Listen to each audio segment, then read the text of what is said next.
Es el momento ahora de estudiar la palabra del Señor y bueno, yo espero y deseo que la palabra que voy a compartir esta tarde con todos ustedes sea de bendición. Saben que este mes de enero hemos decidido dar un énfasis al tema de las buenas obras o de las buenas acciones.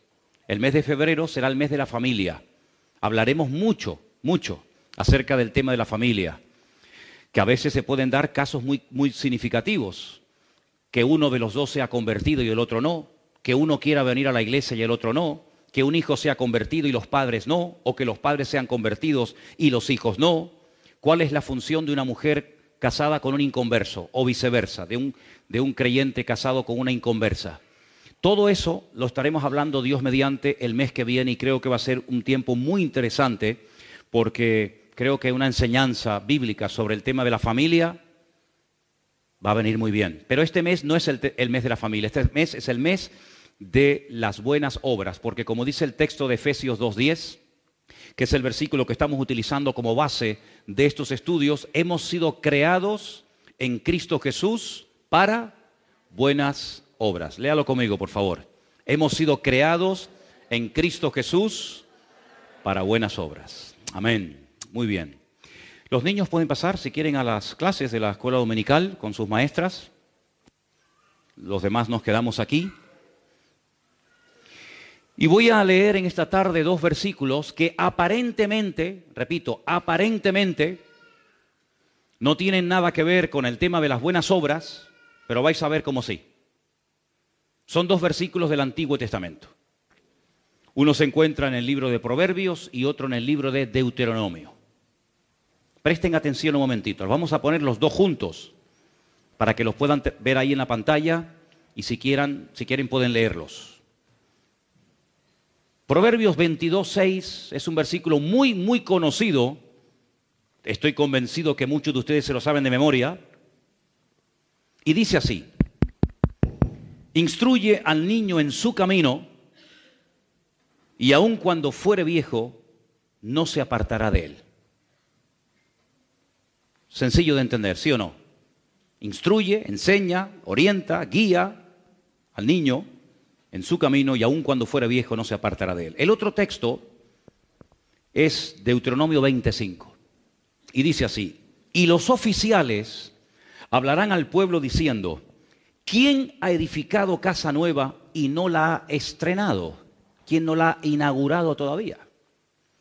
Dice, vaya, vuélvase a su casa, no sea que muera en la batalla y algún otro la estrene o la inaugure. ¿Por qué he escogido, antes de entrar en el tema de las buenas obras o de las buenas acciones, estos dos versículos que aparentemente no tienen nada que ver? Miren, la palabra instruir en hebreo es la palabra janoj. Y la palabra inaugurar o estrenar, como hemos leído en esta versión Reina Valera, es janajó.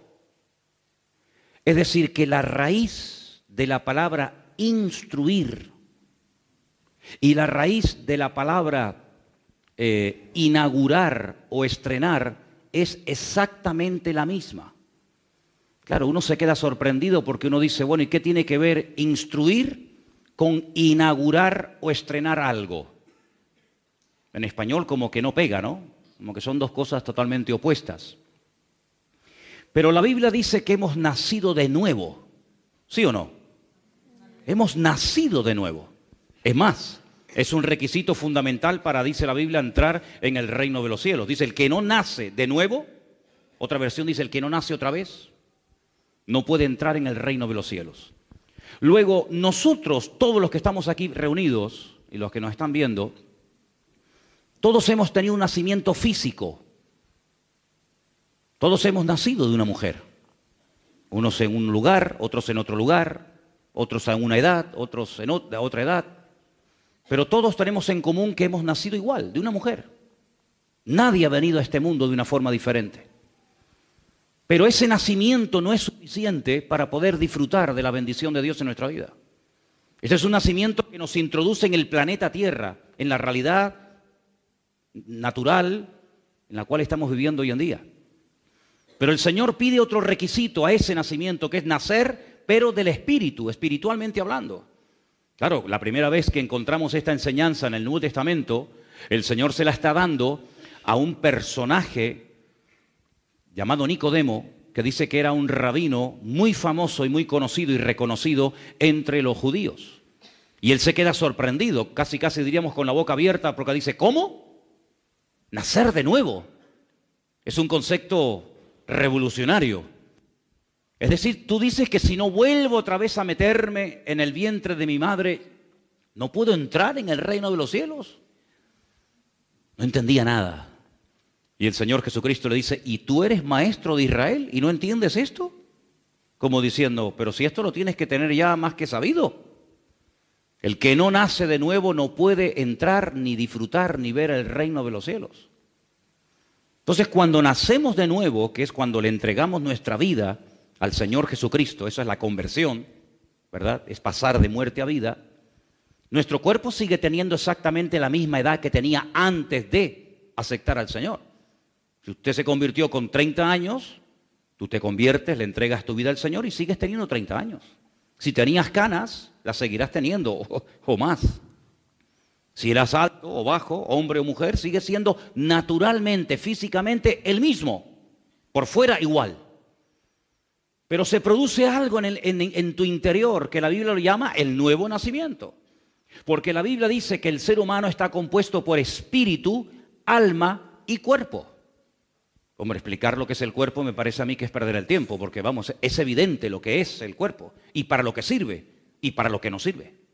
Si quieres memorizar cosas, aprobar un examen, hombre, puedes tener unos músculos muy desarrollados, y puedes tener una vista como un lince, y puedes tener, no sé, unos pulmones extraordinarios, y puedes tener unas piernas, lo que tú quieras, pero si quieres memorizar, tu parte física no te sirve, porque la parte física del hombre no ha sido diseñada por el Creador para memorizar, ni para recordar, sino hay otras partes del cuerpo humano, ¿verdad?, que han sido creadas y diseñadas para recibir ese tipo de información y luego recordarla y luego explicarla o compartirla. Si quieres expresar una emoción, un sentimiento de tristeza, de gozo, de alegría, de desánimo, de derrota, de victoria, los ojos, los oídos, la boca, las manos no te sirven de nada. Hay otra parte que no se ve, algo abstracto, pero amigo, cuando estás triste, tú sabes que estás triste. Y cuando estás animado, tú sabes que estás animado. No puedo mostrar mi ánimo, no lo podemos pesar, no lo podemos medir, no lo podemos oler, pero es una realidad increíble, ¿no? Total. Luego hay muchas partes del ser humano que son tan reales como las visibles, que no se pueden ver, pero son reales. Los recuerdos son reales. Podemos recordar muchas cosas, podemos memorizar otras, podemos incluso darle rienda suelta a nuestra imaginación. Y nadie, el que está a tu lado, ni se entera lo que estás pensando o lo que te estás imaginando. Los sueños son a veces tan reales como la vida misma. Cuando la Biblia habla de sueños y de visiones, habla de conceptos que van fuera de lo sensorial, fuera de lo natural, fuera de lo medible y pesable, ¿verdad? Pero sin embargo son cosas reales. De hecho, la Biblia está llena de hombres y de mujeres que tuvieron encuentros con ángeles y tuvieron visiones y tuvieron sueños, etcétera, etcétera. Algunos falsos y otros verdaderos. Ahora, cuando vamos a la palabra del Señor, nos encontramos que nuestro espíritu, cuando acepta al Señor, dice que vuelve a la vida. Hay un versículo en Efesios capítulo 2 que dice, Él os dio vida cuando estabais muertos. ¿Cómo muertos? Sí, en vuestros delitos y pecados. Tú físicamente estabas vivo, comías, respirabas, viajabas, estudiabas, te graduabas, te casabas, te reproducías, etcétera. Pero espiritualmente hablando, hasta que no aceptas al Señor y naces de nuevo, estás muerto, espiritualmente hablando. Espiritualmente hablando. Cuando nuestro espíritu vuelve a la vida, se vuelve a conectar con el Creador, se vuelve a conectar con la fuente de la vida, ese espíritu está virgen, no sabe nada. Y entonces dice la Biblia que hay que inaugurarlo, hay que instruirlo. Entonces la palabra inaugurar, o como dice aquí la Reina Valera, estrenar, está directamente relacionada con la instrucción y con la enseñanza que a partir de ese momento yo voy a recibir. Por eso la palabra hijo en hebreo está tremendamente relacionada, tiene la misma raíz que cuando se construye un edificio. Porque en vez de construir un edificio de cemento, de arena, de piedras y de bloques, estoy construyendo una vida. ¿Y cómo construyo una vida? Con la enseñanza, con la instrucción, con la sabiduría y con todo el conocimiento que a lo largo de nuestra vida vamos a poder desarrollar para conocer mejor al Señor. El conocimiento que adquirimos a lo largo del tiempo no es para ser más salvo o menos salvo que fulano o mengano, no. Sino que el conocimiento me ayuda a conocer a mi Dios, a saber lo que le gusta y lo que no le gusta. Es como cuando te casas con una persona, puedes conocer mucho de él o de ella, pero realmente hasta que no convives, no te das cuenta realmente cómo es la realidad de esa persona. Cuando tú naces de nuevo, tú has conocido un aspecto de la naturaleza, de la esencia de Dios, como es el amor, como es la misericordia, pero poco más conoces. Pero según vas tú abriendo tu corazón, según tú vas profundizando en la palabra, según tú te vas metiendo en la escritura, según tú te vas dejando instruir, pues entonces se van inaugurando áreas de tu vida que tú ni conocías que estaban ahí. Y por eso una de las instrucciones y una de las enseñanzas que nos va a ayudar a construir una vida equilibrada y una vida sana es precisamente este tema que estamos tocando en este mes, el tema de las buenas obras, el tema de las buenas acciones. En la Biblia hay un personaje llamado Santiago, tenemos una carta de él en la Biblia, que es el enemigo número uno en contra de la fe religiosa. En contra de aquella persona que presume de tener fe, pero luego no hace nada con la fe. Santiago es una persona que parte de la base de que esa persona que dice que tiene fe ya es una persona que ha conocido al Señor, que ya ha nacido de nuevo, que ya sabe de lo que va el Evangelio y de lo que no va. Pero se ha estancado en su crecimiento, no ha crecido, no ha madurado, no se ha desarrollado y por eso, como dije hace unas semanas atrás, no hay una pelea, no hay una competición entre lo que dice Pablo y lo que dice Santiago, no, sino que uno parte de cero y el otro parte de una persona que supuestamente dice que ya es cristiana, nacida de nuevo. Y a esa persona que dice que es cristiana, tendrás que demostrarlo. Claro, Dios ve los corazones. Jamás el Señor le dijo a nadie, Cristo jamás le dijo a nadie, tienes que hacer frutos, obras, acciones que demuestren que estás arrepentido. ¿Por qué? Porque Él sabe si estás o no estás arrepentido. Él sabe si quieres o no quieres cambiar o crecer. Él sabe perfectamente porque Él dice en la Biblia que el Dios, el Señor, no mira la apariencia exterior, sino Él mira el corazón. ¿Cuántos dicen amén? Pero solamente lo puede mirar Dios, yo no lo puedo mirar. Ningún hombre tiene la capacidad de mirar el interior del ser humano. Por eso Juan el Bautista era un varón de Dios, era un hombre muy utilizado por Dios, pero cuando la gente se acercaba a él en el río Jordán y le pedía ser bautizado, él pedía una prueba de que verdaderamente estaban arrepentidos. Y por eso decía aquello de haced frutos, obras, acciones de arrepentimiento para que yo entonces me anime a bautizarles y no corramos el riesgo de estar bautizando a gente por emociones, por sentimientos o porque es la moda de la época, sino haced frutos dignos de arrepentimiento. En otras palabras, demostradme que habéis cambiado. Juan el Bautista sí, porque Juan el Bautista pues, no miraba los corazones, pero Cristo sí los miraba. ¿Se dan cuenta la diferencia? Así que cuando vamos a la palabra nos encontramos que todos cuando nacemos somos niños. Todos somos niños en Cristo. Y dice la Biblia, instruyan a los niños. Instruyan a los recién convertidos. ¿Por qué? Porque es mucho más fácil instruir y enderezar un árbol cuando empieza a nacer que un árbol cuando ya tiene muchos años y es prácticamente imposible enderezarlo. Por eso qué importante es en la Biblia la enseñanza a los niños. Qué importante ministerio es en la iglesia cuando en este momento nosotros los adultos estamos aquí, pero en este momento hay hermanos o hermanas que están allí en las habitaciones enseñando a los niños pequeños la palabra del Señor. Los están instruyendo, los están enseñando la palabra para que cuando crezcan y sean mayores, pues tengan una base basada no en las emociones, no en caprichos ni en tonterías, sino en una fe que les va a permitir vivir una vida cristiana práctica, una vida cristiana con acciones y no simplemente basadas en teorías o en un conocimiento intelectual del Señor. Amén. Fijaros hasta qué punto Santiago es meticuloso en este tema, que para que la gente entienda que no es suficiente con creer, él menciona al diablo. Sí, él dice, los demonios, el diablo, es un creyente. Satanás no es un ateo. Satanás sabe que hay un Dios que existe, sabe que hay un Dios creador. Satanás habló y conoció personalmente a Jesucristo, ¿sí o no? Dice que en el desierto de Judea se le acercó y le dijo, ¿tú eres el Hijo de Dios? ¿Sí? Demuéstralo. Dile a estas piedras que se conviertan en pan. Pero el Señor no tenía que demostrarle nada al diablo ni a nadie, porque ya el Padre había dicho en el río Jordán, este es mi Hijo amado, punto. Si mi Padre, si el Señor, si la autoridad que está sobre mi vida, la palabra dice que yo soy su hijo, yo no tengo que demostrarle a nadie, y menos al diablo, que soy su hijo, porque ya el Señor lo ha dicho. Luego Satanás, dice la Biblia, que incluso cree y tiembla ante esa realidad, pero no cambia. Entonces Santiago dice que para verdaderamente vivir una vida cristiana victoriosa, uno tiene que creer, pero practicar lo que uno dice que cree. Y hay dos personajes que él menciona. Vamos a Santiago capítulo 2, por favor.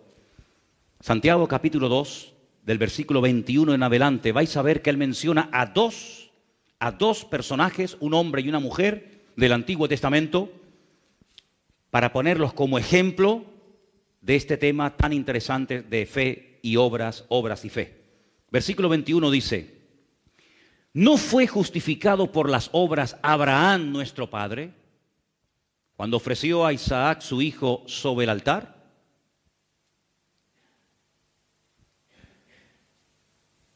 Interesante la pregunta, ¿no? ¿No fue justificado por las obras? No por la fe, sino por las obras nuestro padre Abraham cuando ofreció a su hijo Isaac sobre el altar. Algunos dicen, no, pero no lo ofreció. Bueno, lo ofreció y no lo ofreció. No lo ofreció físicamente, pero en su corazón sí lo ofreció al Señor. Ya se lo había ofrecido desde que salió de Beersheba, caminando 3 días atrás. Ya él lo había sacrificado al Señor. Faltaba el momento, la acción, ¿verdad? Que estuvo también a punto de realizarla. Versículo 22. ¿No ves que la fe actuó juntamente con sus obras y que la fe se perfeccionó? La fe se perfeccionó por las obras. Interesante esto, ¿eh? Si quieres tener una fe que va en aumento, una fe de calidad, una fe genuina, una fe perfeccionada, bueno, pues es por las obras. Y se cumplió la escritura que dice, Abraham creyó a Dios y le fue contado por justicia y fue llamado amigo de Dios. Bueno, realmente el término amigo de Dios no aparece en la Biblia, es amado de Dios, amado. Siempre han traducido amigo, pero realmente dice que es el amado de Dios. Pero bueno, vosotros veis pues que el hombre es justificado por las obras y no solamente por la fe. Y ahora menciona a una mujer llamada Rahab, dice la ramera. ¿No fue justificada por obras cuando recibió a los mensajeros y los envió por otro camino? Porque como el cuerpo sin espíritu está muerto, así también la fe sin obras está muerta. Dos personajes, Abraham y Rahab, aquella mujer de la ciudad de Jericó. Decimos mucho de la fe de Abraham, sí, pero ¿y cómo sabemos que tenía tanta fe? Porque el movimiento, amigos, se demuestra andando. ¿Usted tiene fe? ¿Dónde está? ¿Dónde está la fe? Son las acciones, son las buenas obras, el fruto, lo que causa una evidencia de que esa persona tiene una fe bien depositada, bien puesta en las manos del Señor. Y a Abraham le dice el Señor, sal de tu tierra. Y Abraham dice, ¿y por qué? ¿Para qué? ¿Y a dónde voy? Nunca. Dios me dice que me vaya y me voy. Pero no te lleves a nadie, ¿eh? Vete tú solo, sal de tu tierra, de tu parentela, a la tierra. Dice que yo te mostraré. Ahora, si ustedes ven en un mapa, no sé cómo estáis de geografía, pero si ustedes ven en un mapa dónde vivía Abraham y a dónde Dios lo manda, es un camino de meses, si no de años, caminando por pleno desierto. Pero es que dice la Biblia, un detalle muy significativo, dice que no sabía a dónde iba. Pero ¿cómo puede salir una persona de casa y no saber a dónde va? ¿Tenía un problema mental? ¿Tenía un problema estaba desorientado? No, es que Dios no se lo dijo. Le dijo, tú sal y yo te iré mostrando poco a poco a dónde te voy a llevar. Y Abraham salió en obediencia. Claro, para algunos esto era un disparate, para algunos esto era una locura. Cuando el hijo salía estando el padre en vida, quedaba automáticamente desheredado. Era como una falta de respeto al padre. Salgo, Dios me ha dicho que lo deje todo atrás, salgo sin saber a dónde voy. Hay un momento en el que él le pide a Dios, tiene un anhelo de ser padre, se va enriqueciendo en el camino, va prosperando, va siendo bendecido, y él tenía la preocupación de que uno de sus criados, un tal Eliezer, su criado de confianza, quedara como heredero de toda su fortuna, y el Señor le dice, no te va a heredar Eliezer, no te preocupes, tú vas a ser padre de multitudes. Sí, pero es un hombre que tiene 100 años, y su mujer tiene 90 y es estéril. En el Talmud, hay partes del Talmud que dicen que probablemente Sara ni tendría matriz.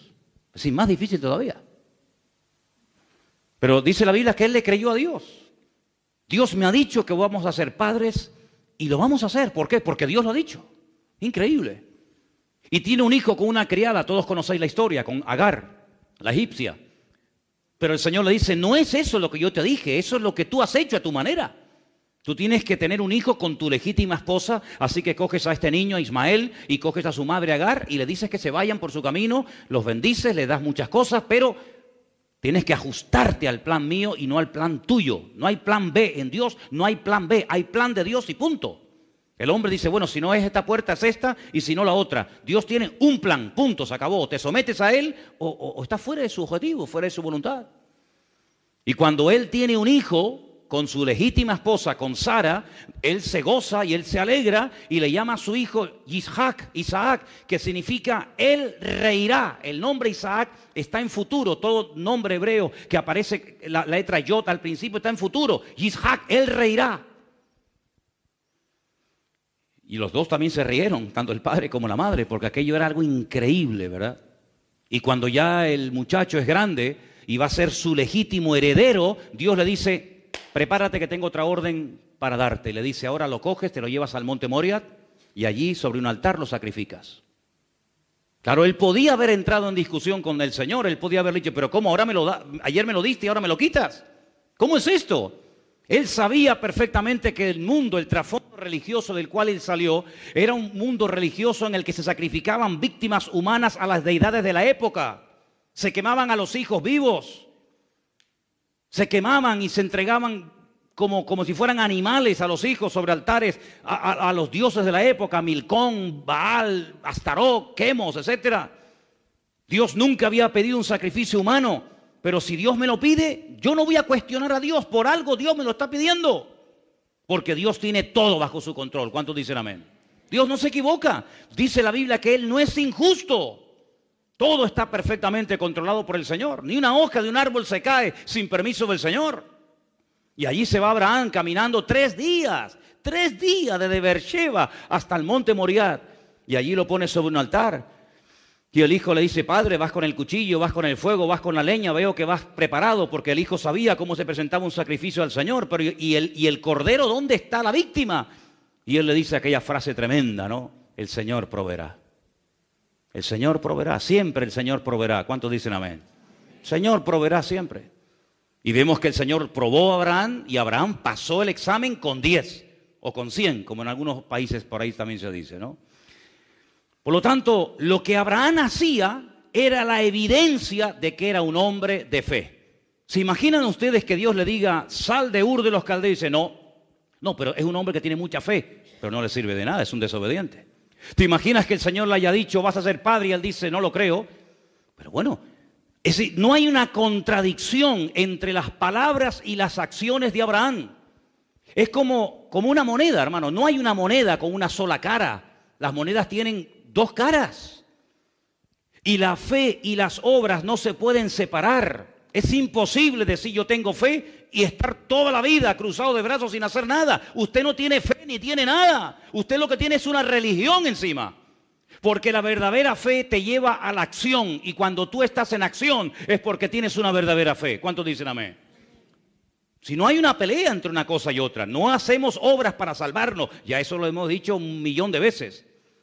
Pero como resultado de que yo soy salvo, como resultado, como evidencia de que yo he aceptado al Señor, en mi vida se va a notar, tarde o temprano, en mi familia, en mi economía, en todas las áreas de mi vida, se va a notar que la bendición de Dios está conmigo y que no hay una contradicción entre una cosa y otra, entre lo que digo y entre lo que hago o dejo de hacer. Ahora, hay un pasaje tan interesante cuando vemos que van a entrar en la tierra prometida. Dice que previamente van 2 espías a la casa de una tal Rahab la ramera y se quedan allí y ella los oculta y les abre el corazón y les dice: hemos oído que Dios está con vosotros, que cómo abrió el Mar Rojo y cómo cruzaron el Mar Rojo y bueno, le cuenta toda la historia de hacía 40 años. Y es interesante notar porque hay un momento en el que en el libro de Josué dice que Jericó estaba cerrada, bien cerrada, eso dice, estaba cerrada, bien cerrada a causa de los hijos de Israel. Estaba cerrada porque tenían miedo. Porque si no tuvieran miedo, ¿para qué cierran la puerta? Si no tuvieran miedo, ¿para qué levantaron una doble muralla? Había un círculo concéntrico, una muralla por fuera y otra muralla por dentro. ¿Para qué tanta seguridad? ¿Para qué tanta protección? Porque tienen miedo. Porque saben que los hijos de Israel están fuera y que el Señor ha dicho que les va a entregar aquella tierra. Y Rahab dice: como sabemos lo que va a pasar, yo lo único que les pido, que cuando ustedes entren a tomar posesión de la tierra, se acuerden de mí y de mi familia. Y estos hombres le dicen: si tú no te chivas, si tú no le cuentas al rey que hemos estado aquí y que vamos a atacar la ciudad, pues nosotros salvaremos tu vida. Pero tienes que estar dentro de la casa el día que entremos a la ciudad, ¿eh? No puedes estar por ahí de belingo, no puedes estar por ahí de risitas y de fiestas. Tienes que estar dentro de la casa, tú y todos los que se quieran salvar. Tienen que aprender a estar unidos, esperando en el mismo sitio.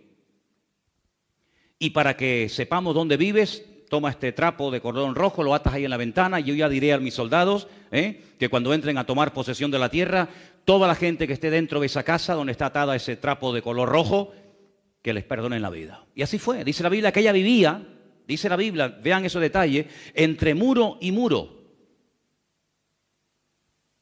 Y cuando cayeron las murallas de Jericó, la casa de ella permaneció. Pero si cayeron los muros, ¿cómo no se cayó la casa de ella? Porque caerán a tu lado 1000 y 10.000 a tu diestra, mas a ti no llegará, dice la palabra. Así de claro. Toda la ciudad fue derrumbada, menos la casa de Rahab. Sale de la ciudad, se casa con uno de los espías, llamado Salmón, tiene un hijo extraordinario, maravilloso, que cambió el rumbo de la historia de Israel, se llamó Booz, que fue el que se casó después con Ruth, la moabita, la del libro de Ruth, y de ahí viene David, y de ahí viene Jesucristo, una historia increíble. ¿Por qué? Porque fue una mujer de fe. ¿Cómo sabemos que Rahab tenía fe? ¿Por lo que dijo? Hombre, por lo que dijo se nota que tenía fe, pero más por sus acciones que por sus dichos. Porque había mucha gente en Jericó que sabía que Jericó iba a ser atacada, pero no hicieron nada, no se convirtieron, no se rindieron, no abrieron las puertas y dijeron: reconocemos que esta tierra, vuestro Dios, os la ha dado a vosotros y nosotros queremos, digamos, llevarnos bien o de alguna manera solucionar este problema. No, lo sabían, pero no actuaban en consecuencia. Cuando una persona sabe la palabra y no hace cambios para amoldarse a la palabra, dice que es peor que aquellos que no creen. Porque ¿qué excusa le va a presentar una persona que sabe lo que tiene que hacer y no lo está haciendo? Bueno, hay un versículo que hemos citado muchas veces, ¿verdad? Que dice que el que sabe hacer lo bueno y no lo hace, ¿qué? Está pecando, exactamente igual. Si usted sabe que hay que orar y usted no está orando, usted está pecando, hermano. No, pero es que yo no me estoy emborrachando, me faltaría más. Es que yo no estoy drogándome, yo no estoy robando, pero es que ¿acaso solamente se peca cuando uno roba y cuando uno mata y cuando...? No, no, es que hay muchas formas de pecar. No solamente por lo que hacemos de acción, sino por lo que no hacemos, por omisión. Por lo tanto, cuando sabemos que algo hay que hacerlo y no lo estamos haciendo, perdóneme, eso aquí, en Venezuela, en Miami, en Colombia y en Pernambuco... Eso se llama desobediencia pura y dura, ¿sí o no? Si yo sé que tengo que hacer algo, yo tengo que pedirle perdón, yo tengo que hablarle a esa persona que me ha ofendido, yo tengo que hacer cambios en mi vida, yo tengo que, y lo sé, pero no lo hago, pues mira, pues, ¿pero lo has intentado? No, tampoco. Pues entonces, querido, me parece que ni la teoría la has aprendido, ni la teoría. Por eso no hay práctica. Entonces vemos que estos dos personajes, Abraham y Rahab, eran personas que por lo que hicieron, oye, era evidente que eran personas que tenían fe. Yo creo que uno de los seres creados que más fe tiene, no se escandalicen por lo que voy a decir, pero yo creo que uno de los seres creados que más fe tiene se llama Satanás. Porque no duda en ningún momento de la existencia de Dios. No duda en ningún momento que este libro es la palabra de Dios. No duda de que Cristo nació en Belén de Judea, murió en Jerusalén, resucitó al tercer día y está sentado a la diestra de Dios. Lo sabe perfectamente. Yo creo que incluso se sabe hasta la Biblia de memoria. Yo creo que el diablo sabe que el cielo y el infierno existen y que él algún día estará en el infierno. Yo creo que el diablo sabe perfectamente que algún día se levantará en los últimos tiempos un personaje político llamado el anticristo. Lo sabe perfectamente. Yo creo que Satanás sabe perfectamente que Jesucristo viene pronto. Lo creo. Pero ¿sabes qué? Toda su creencia, todo su conocimiento, entre comillas, toda su fe, no le sirve absolutamente para nada. Porque jamás se va a arrepentir, jamás va a reconocer que desobedeció y pecó contra el Señor, sino que simplemente es una persona que tiene un conocimiento, pero ese conocimiento no le lleva a cambios en su vida. Y hermanos, la Biblia nos enseña que por sus frutos seremos conocidos. El buen árbol dice que se conoce por el fruto, y el mal árbol se conoce porque da malos frutos. Exactamente igual es en la vida de un creyente. Ahora, la lectura que se leyó hoy, ¿cuál fue? Éxodo 20. ¿Éxodo 20 de qué habla? De los 10 mandamientos. Pero no los 10 mandamientos que nos enseñaron cuando éramos pequeñitos en la escuela. Porque yo estudié toda mi vida en colegios de curas, toda mi vida. En Venezuela, en los maristas. Creo que la calle donde estaba el colegio maristas era la avenida Francisco Miranda. Yo vivía en Chacao, desde Chacao yo veía el aeropuerto de La Carlota allá frente y por abajo pasaba la avenida Francisco Miranda. Y enfrente tenía el colegio de los hermanos maristas. Y cuando vinimos a España en el año 71, mi padre me metió en otro colegio de curas, en los Salesianos, que está enfrente de las piscinas Metropol, en León y Castillo, en Las Palmas de Gran Canaria. Así que toda mi educación de pequeño fue en colegios de curas. Y yo me sabía muchas cosas de memoria que después me sirvieron cuando yo me convertí al Señor. Por ejemplo, una de ellas, el Padre Nuestro. A mí no me enseñó la Iglesia Evangélica el Padre Nuestro, yo ya sabía el Padre Nuestro de memoria. Hombre, lo rezaba en el rosario, tú imagínate si lo tenía que saber. Madre mía. Las bolitas aquellas, ¿te acuerdas? Las bolitas y tal, madre mía. Pero también me enseñaron los 10 mandamientos, pero no estos. No, estos no. Estos nunca me los enseñaron, me enseñaron otros que se parecen a esto, pero no son iguales. Y eso fue lo que a mí me sorprendió la primera vez cuando yo abrí así, pum, al azar, pum, la Biblia y digo, ay, los 10 mandamientos, esto me suena. Y empecé a leerlo y me llevé una sorpresa tremenda porque me di cuenta que al principio de la lista, no a mitad ni al final, no, sino al principio de la lista, los mandamientos no coinciden literalmente con lo que a mí me habían enseñado. Y vamos otra vez a volver a esta porción de la Biblia que se leyó esta tarde, precisamente, que está en Éxodo capítulo 20. Y dice el versículo 1, habló Dios. Cuidado, es Dios el que está hablando aquí, ¿eh? Habló Dios todas estas palabras diciendo, yo soy el Señor tu Dios, que te saqué de la tierra de Egipto, de la casa de servidumbre. Primer mandamiento. Versículo 3, no tendrás dioses ajenos delante de mí. Fíjate, me llama la atención la palabra ajenos. No se toca lo ajeno, no se puede desear lo ajeno. En este caso, no tendrás dioses ajenos. No tienes nada que ver con esos dioses. No te harás imagen, ni ninguna semejanza de lo que está arriba en el cielo, ni abajo en la tierra, ni en las aguas debajo de la tierra. No te inclinarás a ellas, ni las honrarás, porque yo soy el Señor tu Dios, fuerte, celoso, que visito la maldad de los padres sobre los hijos hasta la tercera y cuarta generación de los que me aborrecen. Yo esto, hasta los 17 años, nunca lo había leído en mi vida, nunca, jamás. Los otros sí, los otros ya más o menos los conocía. Pero hasta que yo abrí una Biblia por primera vez en mi vida a los 17 años de edad, yo esto no lo había leído ni oído en mi vida. Eso de que yo no me puedo postrar ante imágenes, que no puedo hacer imágenes, que no puedo honrarlas, es que era todo lo contrario a lo que yo practicaba. Y no es que fuera muy devoto, pero es que, amigo, lo hacías o lo hacías. Y cuando yo llegué a la palabra de Dios me encontré con este dilema. ¿Esto qué es? Pero claro, automáticamente me vino el pensamiento a la cabeza de que esto era algo que decía la Biblia de los evangélicos, de los protestantes, como se le llamaba en aquella época. Entonces mi madre tenía una Biblia en el cajón y como yo estaba todo el día abriendo cajones para ver si le podía sacar algo y venderlo por ahí o lo que fuera, pues abriendo los cajones me encontré un día un libro negro y ponía Santa Biblia, Nácar Colunga.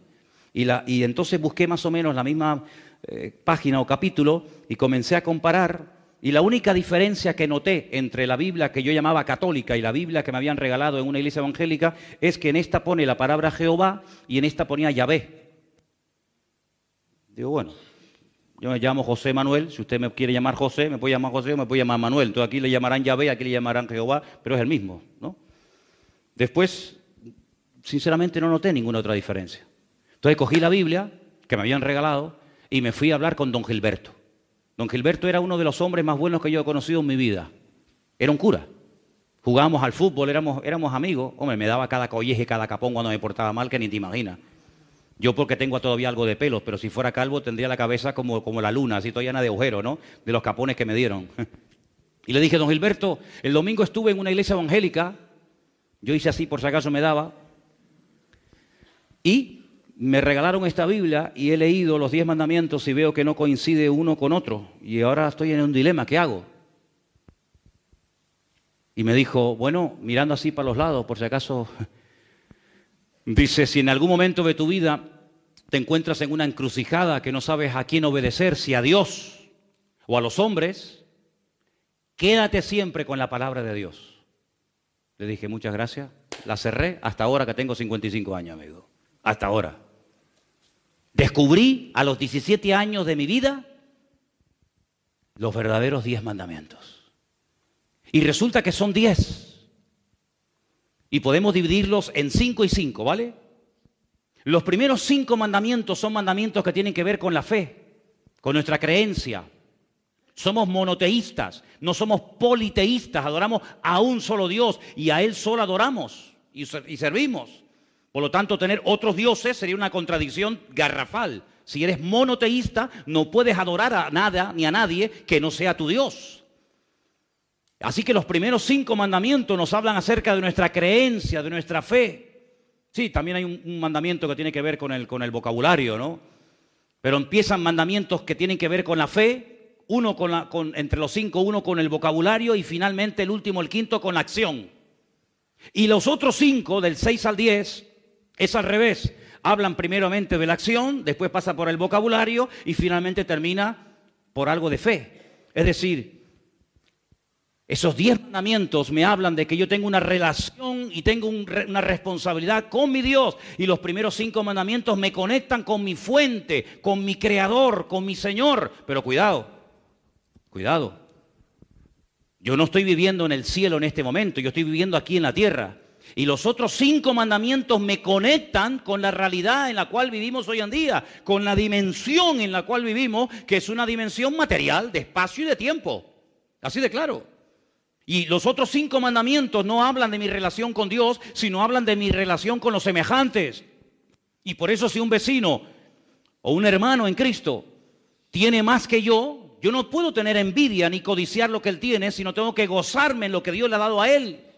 Y no puedo codiciar y no puedo anhelar lo que tiene el otro, ni robarlo, ni insultarlo, ni matarlo, porque unos me conectan con Dios y otros me conectan con los hombres. La fe, en cierto sentido, me ayuda a estar por encima de los problemas de la vida. Me eleva, los otros 5 me bajan.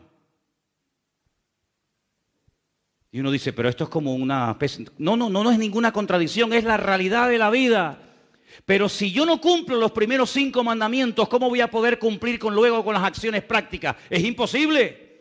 ¿Cómo no se te van a ir los ojos? ¿Y cómo no vas a desear? ¿Y cómo no vas a envidiar? ¿Y cómo no vas a matar en tu corazón a otras personas? ¿En base a qué no haces lo malo? En base a los 5 primeros mandamientos que me dicen que mi Dios es mi cobertura, mi autoridad y mi Señor. Y por eso actúo en consecuencia. No porque soy una persona religiosa, sino porque entiendo que si yo me acerco a Dios, el Señor, tarde o temprano, me va a poner en una realidad donde tengo que demostrar. No con palabras, porque el mundo no ve las palabras, el mundo ve las acciones. En la iglesia se le da mucha importancia a lo que decimos. Por eso cuando alguien ora ¿verdad? Cuando alguien predica, cuando alguien da testimonio.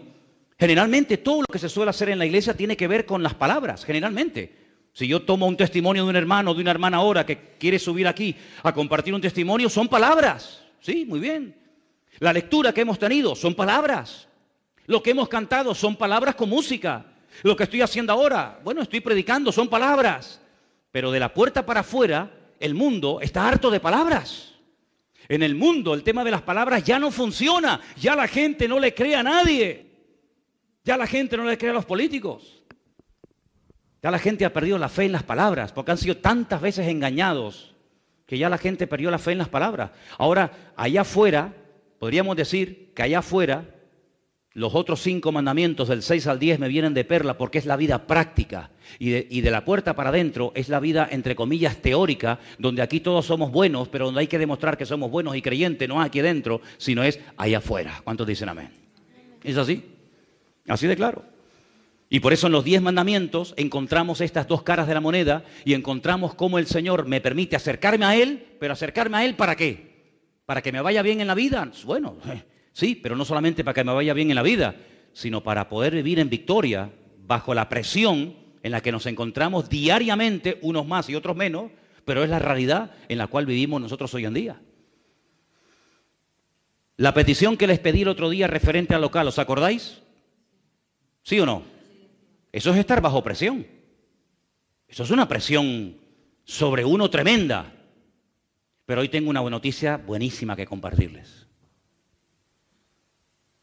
Que Dios tiene todo el control, que Él es nuestro pastor y que Él suplirá todo lo que nos haga falta y que no tiene más o menos poder por el número de las personas que somos o dejamos de ser, sino que Él está sentado en su trono. Y dice la Biblia, y nadie nos podrá hacer frente en todos los días de nuestra vida, porque como estuve, estaré y estaré contigo todos los días hasta el fin del mundo. En otras palabras, la realidad del mundo es tremenda. Es presión, son tentaciones, son calumnias, son mentiras, son desánimo, es cansancio, es la edad, no sé qué, todo lo que tú quieras. Pero la otra realidad nos dice que cuando ponemos nuestra fe y nuestra confianza en el Señor tiene todo bajo su control y podemos dormir en paz. Y claro, yo soy humano.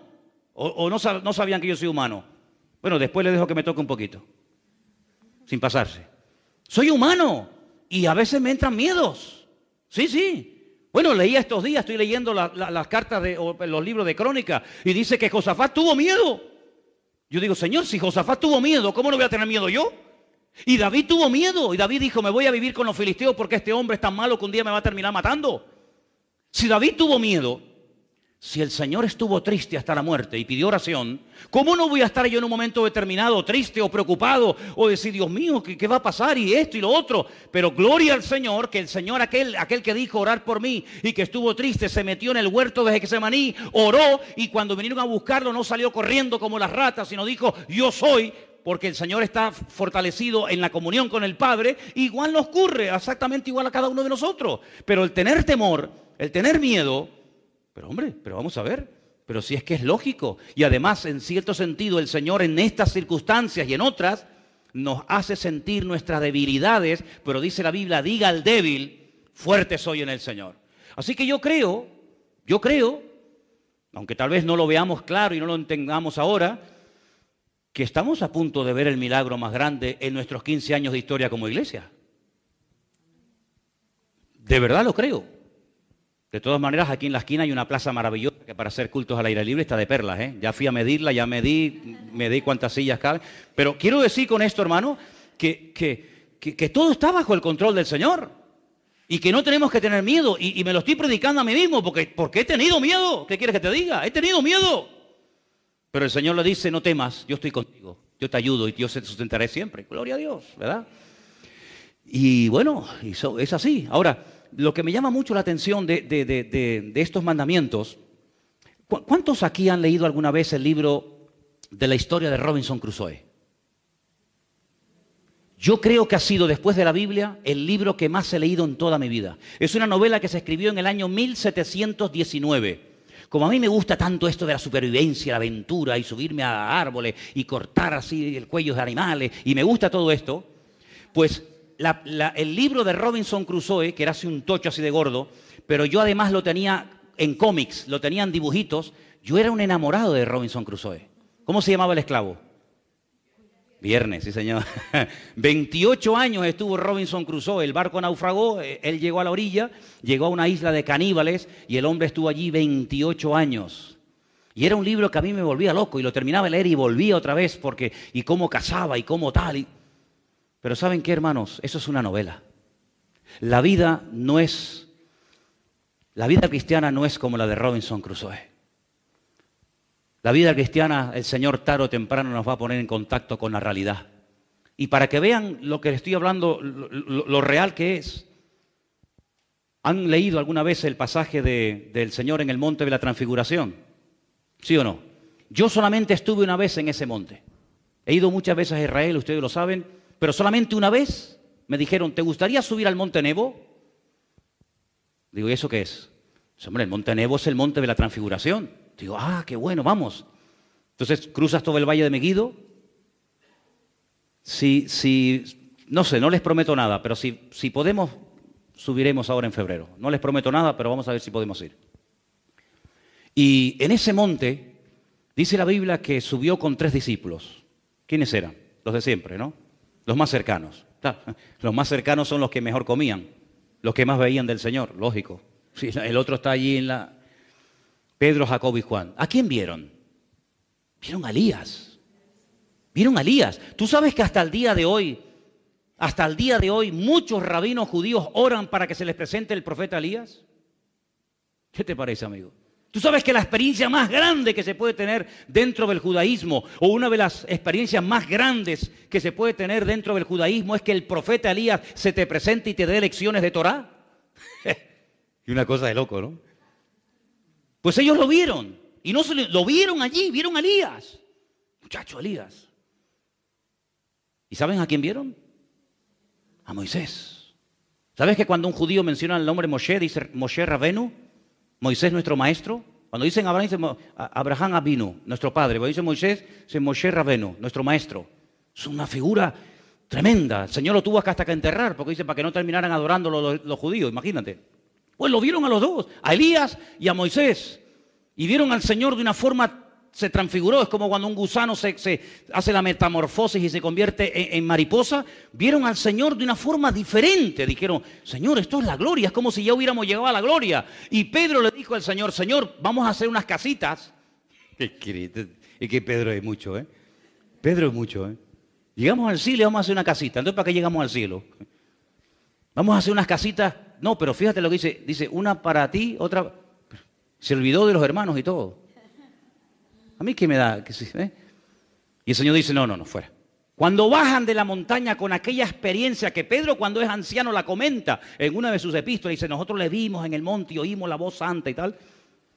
Cuando bajan de la montaña, el Señor dice, ¿hasta cuándo tengo que estar con vosotros, generación incrédula? Ya empiezan otra vez los líos, los follones, los problemas, que el niño es endemoniado, que esto no pudieron sacarle el demonio, que no tienen fe. Y yo digo, Señor, ¿pero para qué bajamos? Con lo a gusto que estábamos allá arriba, bajamos con esta partida de incrédulos aquí otra vez. Esos son los 10 mandamientos. Es estar conectado a la fuente para poder soportar en el valle lo que el Señor permita que te venga. ¿Por qué soportamos en el valle? Porque hemos estado previamente en el monte en la presencia del Señor. Porque si no estás en la presencia del Señor no aguantamos ni un minuto la presión. Pero el creyente, y más nosotros en esta recta final en la que estamos los cristianos, yo así por lo menos lo creo, vamos a estar bajo presión continuamente, cada vez más, cada vez más. Por eso necesitamos como nunca antes acercarnos a la fuente, porque la presión va a ser tan tremenda que hace años el que oraba poco escapaba. El que se congregaba poco, escapaba. El que sabía poquito de la Biblia, escapaba. Pero hoy en día ya no, amigo. Hoy en día el que no pague el precio, el que no ore, el que no busque de Dios, no tiene futuro. Porque la presión va a ser cada vez mayor. Pero dice la Biblia, agárrate, una promesa preciosa, que donde abunda el pecado, sobreabunda la gracia. Hombre, es que si no es así, ya me contarás. Ya me contarás. ¿Ya no te está pasando que tú eres el único creyente en tu trabajo? ¿Ya no te está pasando eso? Antiguamente no era así. Antiguamente en un trabajo había más creyentes que inconversos. Hoy en día no. Hoy en día puede ser que en tu clase en la universidad, fíjate lo que te digo, seas la única cristiana en toda esa clase, en toda esa universidad, en ese momento. Entonces, Dios mío, yo sola ante 1000. No, tú sola no. Tú y el Señor contigo, dice la Biblia. Entonces, en los 10 mandamientos encontramos, hermano, esta unidad perfecta que tiene que haber entre lo que creemos y entre lo que vivimos, entre lo que creemos y entre lo que practicamos. Ahora, yo les voy a pedir un favor, empezando desde hoy. Yo quiero pedirles, espero que lo recuerden, que durante toda esta semana hasta el próximo domingo, todos los días, lean el capítulo 11 de la carta a los Hebreos. ¿Lo haréis? Vas a tener que hacerlo, porque el que me diga que no el domingo lo subo aquí arriba, vas a tener que leerlo en público, así que tú verás. Todos los que estáis aquí, de aquí al próximo domingo, leer cada día, me da igual si es por la mañana, por la tarde, por la noche, me da igual. Pero no vale, escuchen, no hagas trampa, ¿eh? Hay algunos que dicen, no, yo tengo un móvil con la Biblia hablada. La habéis visto, ¿no? Hebreos 11, se ponen los cacharros aquí y entonces está conduciendo, hablando y le van leyendo. No, eso no vale. No, eso no vale. Tienes que leerlo tú, en alta voz. Hebreos 11, desde el versículo 1 hasta el último versículo. El lunes, el martes, el miércoles, el jueves, el viernes, el sábado y el domingo. Porque vais a ver, y yo les voy a pedir, ¿por qué les pido que hagan esto? Por una sencilla razón. Porque vais a ver todo lo que un hombre y una mujer puede llegar a hacer en la vida teniendo fe en Dios. Todo lo que una persona puede llegar a hacer. Miren, hermanos, hay más cosas que tenemos que hacer que las que tenemos que creer. ¿Me oyó eso? Si ponemos en una balanza lo que tengo que hacer y lo que tengo que creer, lo que tengo que hacer supera por mí lo que tengo que creer. Porque lo que tenemos que creer y saber no es tan complicado, créame. Pero tenemos toda una vida por delante para hacer las obras para las cuales fuimos creados en Cristo Jesús, Señor nuestro. Usted sabe que antes de que el mundo existiera, ya Dios tenía todo preparado para que yo me dedicara durante el resto de mi vida a hacer las obras que ya Él ha hecho de antemano por mí. ¿Qué le parece? Es un misterio, es una cosa increíble, ¿no? Es como si le digo que el Señor Jesucristo ya sabía que iba a morir en la cruz antes de que Adán y Eva fueran creados. Pero si aún no habían nacido habían sido creados Adán y Eva, y ya Cristo le había dicho al Padre, cuenta conmigo que si pecan esto me mandas a mí y muero por ello. Antes de la fundación del mundo, ya Cristo había dicho al Padre, heme aquí, envíame a mí. Porque el Señor lo sabe todo. No va improvisando sobre la marcha, Él lo sabe todo. Él lo ve al mismo tiempo, esa visión tridimensional del pasado, del presente y del futuro. Por lo tanto, las buenas acciones, las puertas que se nos abrirán en la vida, no es porque nosotros nos las hayamos abierto, sino porque el Señor te va a poner delante de tu vida las acciones que tú tienes que hacer, que tú tienes que realizar. Y si las haces, tengo algunos versículos que quiero compartir con ustedes en esta noche. El primero está en Crónicas y lo vamos a leer.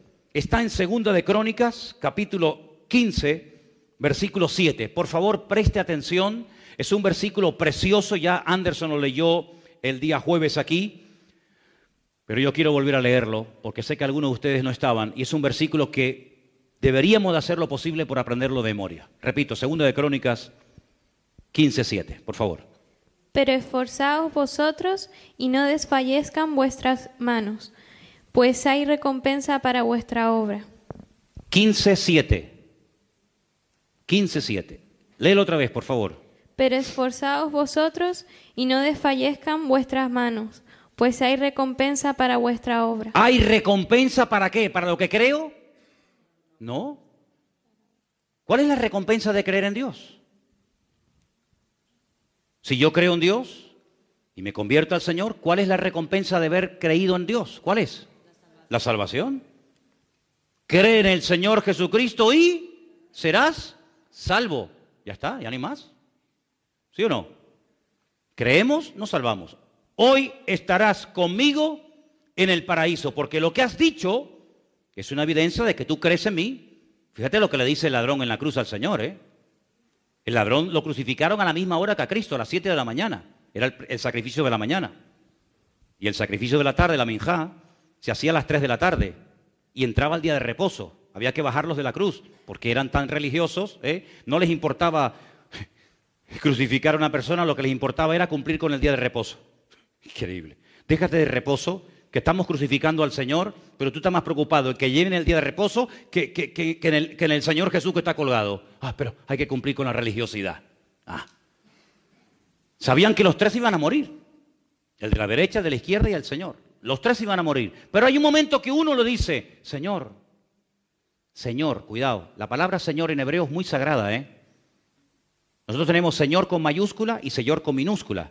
Cuando llamamos al Señor, teóricamente estamos utilizando la mayúscula, ¿sí o no? Y Señor, ¿verdad? Pero en hebreo no hay eso en hebreo no hay mayúsculas y minúsculas, no existen mayúsculas y minúsculas en hebreo. Él se dirige al Señor con la palabra Adoní. Adoní, Adonai. Ay, amigo, era como Abraham llamaba al Señor, Adoní. Acuérdate de mí cuando vengas en tu reino o con tu reino. ¿Que tú crees que va a volver otra vez? Sí. Sí, este hombre cree en la segunda venida del Mesías. Es que increíble. Y además lo llama rey. Cuando vengas en tu reino, acuérdate de mí. Mira, la profundidad de esa declaración es impresionante, hermano. Hay mucha gente en la calle que si tú le preguntas, ¿tú crees que Cristo volverá otra vez? Te dicen que va, eso es un cuento. Sin embargo, él agonizando, clavado ahí, hermano, inmóvil, dice, acuérdate de mí cuando regreses otra vez como un rey. Y el Señor le dice, hoy estarás conmigo en el paraíso, querido. Y entró a la presencia del Señor, pero no hay recompensa para ti, mijo. Siéntate por ahí para donde puedas. Porque yo pregunto, ¿en el cielo hay recompensas o no hay recompensas? Hombre, claro que las hay.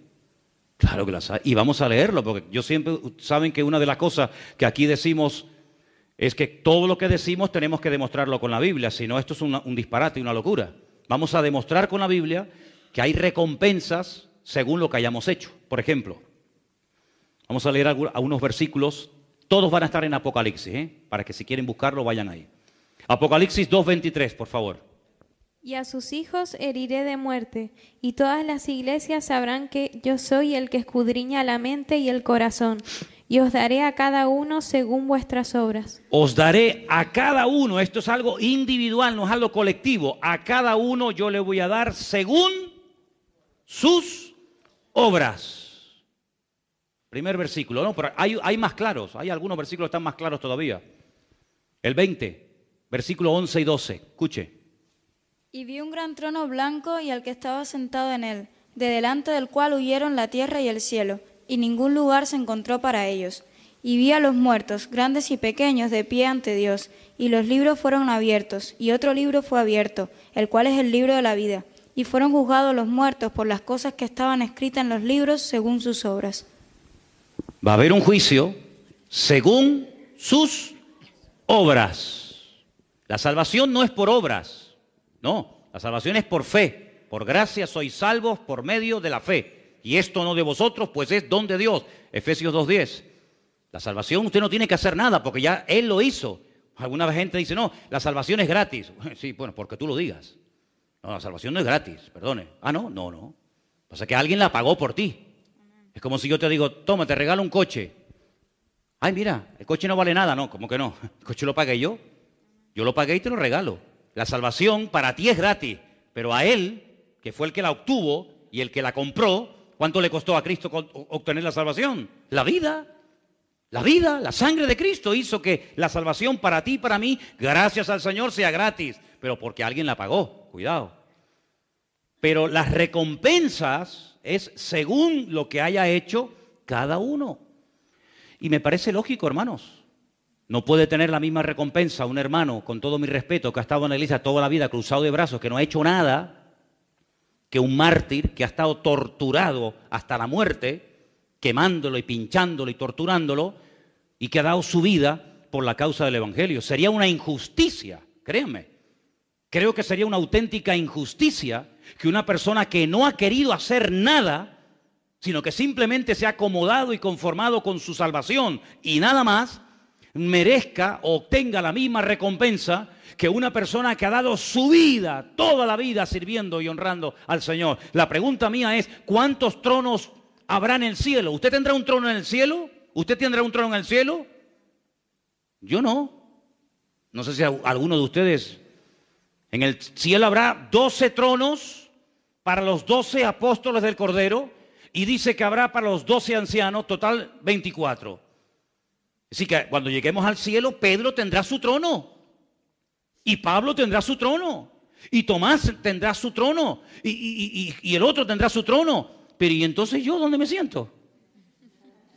El Señor dice, al que venciere, le dejaré que se siente conmigo en mi trono. ¿Te das cuenta? Pedro, toma tu trono, Tomás, tu trono. Y yo le voy a decir a Pedro, yo en el trono sentado con el Señor. Si te quieres sentar conmigo, siéntate. Pero los tronos no son para nosotros, ¿eh? Los tronos son para ellos. Y lo dice la Biblia, así de claro. Luego en el cielo habrá distintos niveles y recompensas, claro que sí, por supuesto. El 22:12, ¿lo puedes leer también, por favor? Es el último. He aquí yo vengo pronto y mi galardón conmigo, para recompensar a cada uno según sus obras. Para recompensar a cada uno, ¿en base a qué? ¿En base a qué? Tú me caes bien, tú me caes mal. Es como en los ayuntamientos, ¿no? Metió al cuñado, metió al primo, metió al amiguete. Claro, no, pero en el cielo no existen esos colegas, sino que el Señor va a recompensar a cada uno según lo que haya hecho. La pregunta es lo siguiente. Usted ha nacido de nuevo, usted ha aceptado al Señor, gloria a Dios, estupendo. Ahora usted tiene que enseñarle a su ser interior, usted tiene que enseñarle, disciplinar a su alma, disciplinar a su vida interior, a que no se le puede dar todo lo que pide como niño caprichoso, porque dice que el niño consentido avergonzará a su padre y a su madre, ¿verdad? Y una vida interior desordenada es una vida que va a producirle vergüenza al maestro, vergüenza al Señor. Pero si en vez de ese niño consentido, a ese niño, a ese ser interior, lo instruimos en la palabra, cuando sea viejo, cuando crezca, cuando madure, podrá hablar como Pablo que dijo, cuando yo era niño, yo hablaba como un niño y me comportaba como un niño y vivía y juzgaba la vida como un niño. Mas cuando ya fui hombre, dejé lo que era de niño. Primera de Corintios capítulo 13. Entonces el niño consentido, el niño malcriado, no se le puede pedir que se comporte bien porque no ha sido instruido. Es un salvajito. Pero al niño que se le ha instruido, esa persona puede dar fruto para la honra y para la gloria del Señor. Y entonces, como yo dije el otro día, en mi caso, no digo que sea el caso de todos ustedes, aunque en algunos casos más que yo todavía, a mí me queda menos vida de la que he vivido. Hombre, ya me gustaría a mí que me queden 55 años de vida. Yo firmo ahora mismo, tal y como estoy. Cuidado.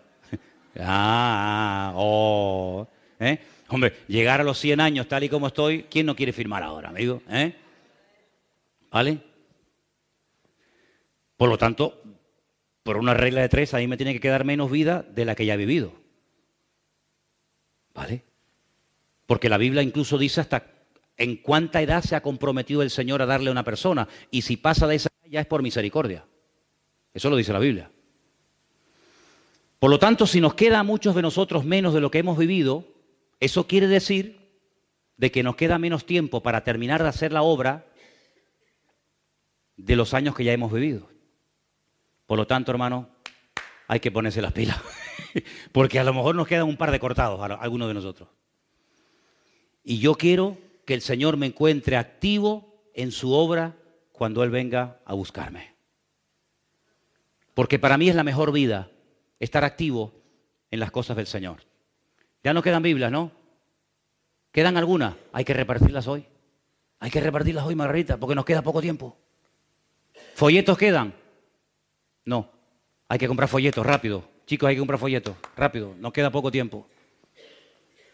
Hermanos queridos, la fe sin obras está muerta. Entonces, quiero terminar diciendo una palabra para toda la iglesia en esta noche. Si usted y yo, con la edad que tenemos ahora mismo, estamos todavía vivos, es porque el Señor sabe que todavía lo que teníamos que haber hecho aún no lo hemos hecho. Cuando terminemos nuestra función en la tierra, el Señor dirá, buen siervo fiel, sobre lo poco has sido fiel, sobre lo mucho te pondré, entra en el gozo de tu Señor. Por lo tanto, ¿no te das cuenta de que la vida misma es una evidencia de que todavía queda camino por recorrer?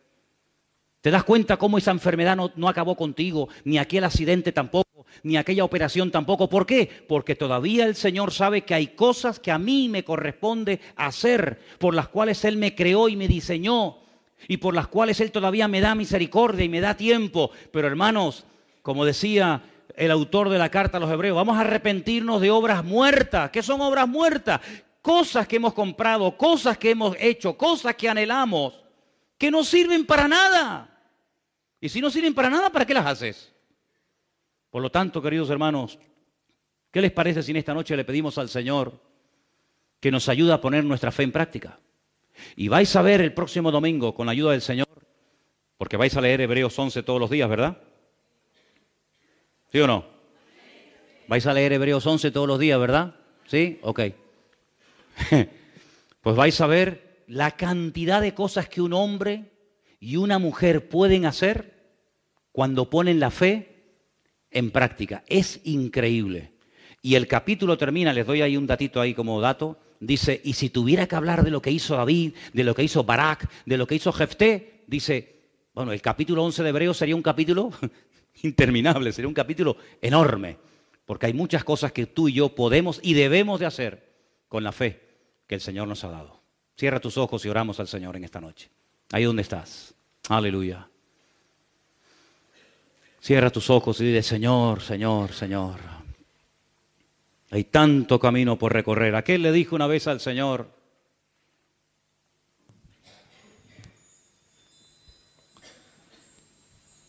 le dijo una vez un profeta al Señor, Señor, quítame la vida, me siento solo, incomprendido. Sin embargo, el Señor le dijo al profeta Elías, mucho camino te queda por recorrer. Todavía te queda camino en la vida que hacer. Así que, hermanos queridos, aún nos queda camino por recorrer. Pidámosle al Señor que podamos recorrer juntos, si Él lo quiere, ese camino, y que mutuamente nos ayudemos para que al final podamos decir, Señor, acabé con la obra. Cuando quieras, apaga la lámpara y pasa la página. Pero hermano, cuando se corre en una carrera de relevos, el que corre con el palito, con el relevo en la mano, se lo tiene que dar a otro, si no, ¿para qué corre? Yo ya he hecho mi parte, ahora le paso el relevo a otro, y ese otro a otro, y ese otro a otro, y ese testigo se viene pasando de generación en generación desde que nació la iglesia del Señor. Desde que comenzó a predicarse el Evangelio de la gracia, generación tras generación ha ido pasando el testigo y la responsabilidad del Evangelio a la siguiente generación. Pero ¿quién sabe si en este momento somos una de las últimas o la última generación de creyentes sobre este planeta Tierra? Amados, pidámosle al Señor correr con paciencia la carrera que tenemos por delante, despojándonos de todo peso, del pecado que nos asedia, y pidiéndole al Señor gracia y fortaleza para que podamos con su ayuda y con su bendición terminar la carrera con la bendición de Dios. Aleluya. Te damos gracias en esta noche por tu bendita palabra, Señor. Te damos gracias, Señor, porque sabemos que tú cuentas con nosotros. Y queremos en el día de hoy volver a comprometernos contigo y con tu palabra y decirte, aquí estamos, Señor. Cuenta con nosotros. Úsanos, Señor, en tu reino, en tu obra.